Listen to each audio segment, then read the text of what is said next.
To pick a color, let's try to use one color extension.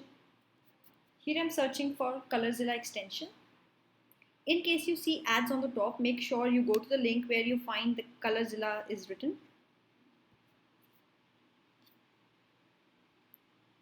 To install,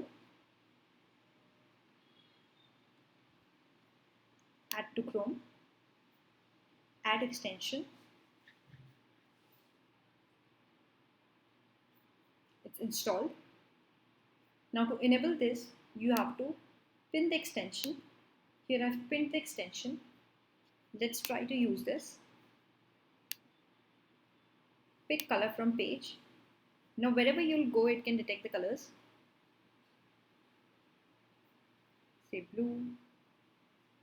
Since if I want this color, maybe let's say if I want this color, click here and this is copied to the clipboard.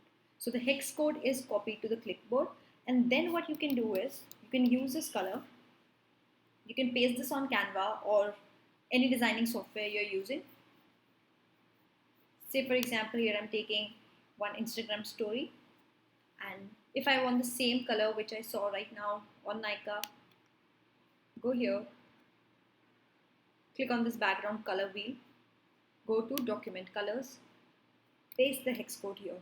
So here we have successfully pasted the hex code which we saw it on this particular creative.